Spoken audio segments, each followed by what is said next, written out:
Jadi ini sebuah kesaksian ya, dan fakta yang Pak Agus alami bahwa Bapak dipanggil oleh Presiden untuk menghentikan kasus IKTP yang mentersangkakan Setia Novanto waktu itu menjadi Ketua DPR. Bapak bersaksi itu ya? Selain Harun Masiku, terdapat buronan kasus EKTP yang belum ditangkap KPK sampai sekarang, yang tidak pernah mencuat ke publik. Siapa di balik penghentian kasus mega korupsi EKTP yang merugikan keuangan negara lebih dari 2 triliun itu? Mari kita bongkar. KPK tetapkan Sekretaris Jenderal Partai PDI Perjuangan Hasto Kristianto tersangka kasus Harun Masiku dan melarang mantan Menteri Hukum dan HAM yang juga kader PDIP Yasona Lawli bepergian ke luar negeri. Kasus Harun Masiku adalah kasus suap pergantian antar waktu anggota legislatif pada tahun 2019. Harun Masiku diduga memenuhi permintaan pemberian uang senilai 600 juta kepada Komisioner KPU Wahyu Setiawan kala itu agar dirinya lolos menjadi anggota DPR pengganti antar waktu. Hasto dianggap bersalah dianggap menghalang-halangi kasus penyidikan dan membantu kaburnya Harun Masiku. Kejadian ini telah terjadi 5 tahun yang silam, tepatnya tahun 2019. Sejumlah orang tiba-tiba ketahuan muncul di depan gedung KPK melakukan demonstrasi menuntut Harun Masiku ditangkap. Pertanyaannya, seberapa besar kerugian negara atas kasus korupsi yang dituduhkan ke Harun Masiku sampai harus melibatkan sekelompok demonstran agar kasus ini diangkat kembali? Dan apakah hanya kasus Harun Masiku yang menjadi kasus terbesar yang merugikan keuangan negara yang belum tuntas penanganannya di KPK? Mari kita telisik. Jika kita membuka laman website KPK, tertera salah satu nama buronan bernama Harun Masiku. Pria kelahiran Ujung Pandang atau sekarang bernama Makassar 21 Maret 1971. Buron sejak 17 Januari 2020. Dugaan tindak pidana korupsi memberi hadiah atau janji kepada pegawai negeri atau penyelenggara negara. Pasal yang diterapkan. Pasal 5 ayat 1, huruf A atau Pasal 5 ayat 1, huruf B atau Pasal 13 Undang-Undang Nomor 31 Tahun 1999 sebagaimana telah diubah dengan Undang-Undang Nomor 20 Tahun 2001 tentang Pemberantasan Tindak Pidana Korupsi Yungto Pasal 55 ayat 1, pertama KUHP. Undang-Undang Nomor 31 Tahun 1999 yang disangkakan kepada Harun Masiku pada Pasal 13 berbunyi, setiap orang yang memberi hadiah atau janji kepada pegawai negeri, dengan mengingat kekuasaan atau wewenang yang melekat pada jabatan atau kedudukannya, atau oleh pemberi hadiah atau janji dianggap melekat pada jabatan atau kedudukan tersebut, dipidana dengan pidana penjara paling lama 3 tahun dan atau denda paling banyak 150 juta rupiah. Menilik dari pasal yang disangkakan, kasus Harun Masiku sebenarnya masih termasuk kasus dalam kategori ringan. Ancaman pidananya masih di bawah 5 tahun. Dan yang paling penting untuk menjadi catatan adalah bahwa uang senilai 600 juta yang dipakai untuk menyuap anggota komisioner KPU agar bisa diloloskan adalah uang pribadi Harun Masiku, bukan uang APBN atau sumber anggaran lainnya yang bersumber dari keuangan negara. Dengan terbongkarnya kasus ini, yang menyebabkan Harun Masiku gagal menjadi anggota DPR, justru menyebabkan Harun Masiku rugi sebesar 600 juta. Dan itu adalah kerugian yang sepadan yang pantas diterima untuk setiap orang yang melakukan pelanggaran mengubah aturan untuk mendapatkan jabatan. Apa yang dilakukan oleh Harun Masiku adalah juga tindakan yang sama yang dilakukan Gibran Rakabuming agar dapat menduduki jabatan sebagai wakil presiden. Aturan mengatakan bahwa syarat calon wakil presiden adalah berusia 40 tahun. Lalu mereka mengajukan uji materi undang-undang ke MK, agar aturan ini dapat diubah disesuaikan dengan kondisi Gibran saat itu yang baru berusia 39 tahun. Lalu Mahkamah Konstitusi di bawah pimpinan Anwar Usman yang tidak lain adalah suami dari adik Jokowi kemudian mengubah aturan itu menjadi syarat minimal 40 tahun atau sudah pernah menjadi kepala daerah disesuaikan dengan kondisi Gibran yang sudah pernah menjadi wali kota di kota Solo. Harun Masiku juga mengajukan permohonan perubahan aturan ke Mahkamah Agung. Lalu keluarlah fatwa MA yang menyatakan bahwa kewenangan penggantian antar waktu menjadi kewenangan partai. Atas dasar itu, Harun Masiku mengklaim mempunyai landasan hukum untuk melenggang ke Senayan. Perbedaannya adalah Harun Masiku masih menggunakan uang pelicin ke KPU agar perjalannya mulus. Sedangkan Gibran tidak. Atau tidak ketahuan. Kasus Gibran hanya berimbas pada pemberhentian pamannya yang berani mengubah aturan, tetapi aturannya tetap dipakai. Lalu masih di laman yang sama yaitu website KPK, kita juga bisa menemukan salah satu buronan lain KPK, bernama Paulus Thanos alias Tian Pochin. Pria kelahiran Jakarta, 8 Juli 1954, menjadi buronan KPK sejak tahun 2021. Dugaan tindak pidana. Tindak pidana korupsi terkait pengadaan paket penerapan kartu tanda penduduk berbasis nomor induk kependudukan secara nasional, KTP elektronik, tahun 2011 sampai 2013 pada Kementerian Dalam Negeri Republik Indonesia, tanpa menyebutkan pasal undang-undang yang disangkakan.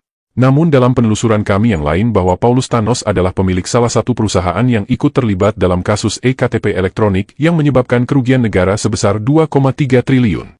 Kasus ini menjadi heboh dan viral sejak tahun 2017 karena melibatkan banyak politisi sampai Ketua DPR waktu itu, Setia Novanto dari Partai Golkar. Sampai saat ini Paulus Thanos masih buron alias belum bisa ditangkap KPK. Namun ada hal menarik yang terungkap dalam sebuah wawancara di televisi oleh mantan Ketua KPK Agus Raharjo. Jokowi perintahkan penghentian kasus e-KTP. Mohon maaf, ini perlu saya ungkapkan karena semuanya harus jelas dan saya pikir baru sekali ini saya mengungkapkannya di media yang kemudian ditonton orang banyak. Bicara pada beberapa teman sudah, tapi kepada media seperti ini belum. Mohon maaf, kenapa saya kemudian tadi di depan juga menyoroti tone of the top, keinginan Pak Jokowi itu kemudian perlu juga menjadi perhatian kita. Saya terus terang pada waktu kasus iktp, saya dipanggil sendirian oleh Presiden. Presiden pada waktu ditemani oleh Pak Pratikno. Jadi saya heran, biasanya yang memanggil itu berlima, ini kok sendirian. Dan dipanggilnya juga bukan lewat ruang wartawan, tapi lewat masjid kecil itu. Jadi dijemput dari sana. Nah itu di sana begitu saya masuk, Presiden sudah marah. Presiden sudah marah, menginginkan. Karena baru saya masuk itu beliau sudah teriak hentikan, kan saya heran hentikan, yang dihentikan apanya gitu kan. Setelah saya duduk ternyata saya baru tahu kalau yang suruh hentikan itu adalah kasusnya Pak Setnov, Ketua DPR waktu itu. Ya, Ketua DPR pada waktu itu mempunyai kasus iktp supaya tidak diteruskan. Nah, sprindik itu kan sudah saya keluarin 3 minggu yang lalu dari Presiden bicara itu. Sprindik itu tidak mungkin karena KPK tidak punya SP3, tidak mungkin saya berhentikan, saya batalkan. Ya.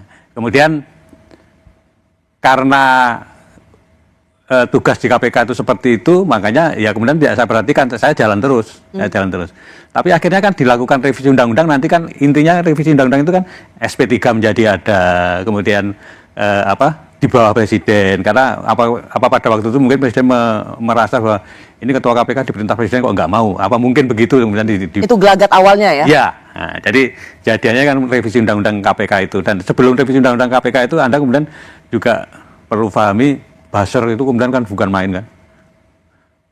KPK sarang Taliban, KPK. Jadi sehingga civil society pada waktu itu yang membela revisi undang-undang KPK itu sangat-sangat sedikit. Teman-teman saya seperti Pak Imam Prasojo itu nggak datang tuh kalau waktu itu, karena tidak sebanyak waktu membela cicak buaya. Sebenarnya pada waktu cicak buaya, karena merasa ini KPK sudah seperti Taliban, seolah-olah omongannya buzzer itu betul gitu. Jadi revisi undang-undang KPK kemudian terjadi. Anda kemudian melihat di periode kedua ini kan yang namanya Corruption Perception Index itu kan turun terus-menerus. Itu menjadi gambaran kita, karena itu yang menilai adalah 9 lembaga internasional.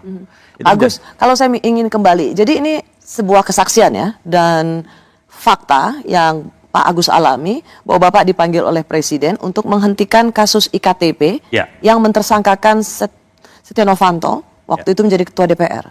Bapak bersaksi itu ya? Saya bersaksi. Saya bersaksi, dan itu memang terjadi yang sesungguhnya saya alami sendiri. Saya awalnya tidak cerita kepada komisioner yang lain, tapi setelah beberapa lama itu kemudian saya cerita. Joko Widodo selaku presiden kala itu, menurut Agus Raharjo ikut cawe-cawe meminta kasus e-KTP yang jelas-jelas merugikan keuangan negara sampai triliunan rupiah dihentikan. Apakah ini yang juga sekaligus menjadi faktor penghambat tertangkapnya salah satu buronan KPK Paulus Thanos? Jika kesaksian Agus Raharjo benar, maka sejatinya peran Jokowi sama dengan peran yang disangkakan ke Hasto saat ini, sama-sama menghalang-halangi penyidikan KPK. Yang menjadi pertanyaan adalah beranikah KPK yang saat ini dipimpin perwira polisi memanggil Jokowi untuk mempertanyakan perannya dalam hilangnya salah satu buronan KPK? Terlebih lagi salah satu penyidik KPK pernah mengungkapkan bahwa penyidik KPK sudah menemukan keberadaan Paulus Thanos di salah satu negara lain di luar Indonesia dan sudah berubah kewarganegaraan. Proses penggantian kewarganegaraan ini menurut penyidik KPK dilakukan di Indonesia. Siapa sebenarnya yang berada di balik penggantian status kewarganegaraan salah satu buronan KPK ini? Dan kenapa tidak ada kelompok masyarakat yang melakukan demo meminta kasus yang merugikan negara sampai 2,3 triliun ini diusut tuntas? Apakah karena kasus ini melibatkan kader-kader Partai Golkar, partai yang sekarang bergabung koalisi pemerintah, dan indikasi penghentian kasus yang dilakukan Presiden kala itu Joko Widodo? Bagaimana dengan kasus mantan Bupati Kalimantan Selatan yang sudah ditetapkan sebagai tersangka namun akhirnya menguap?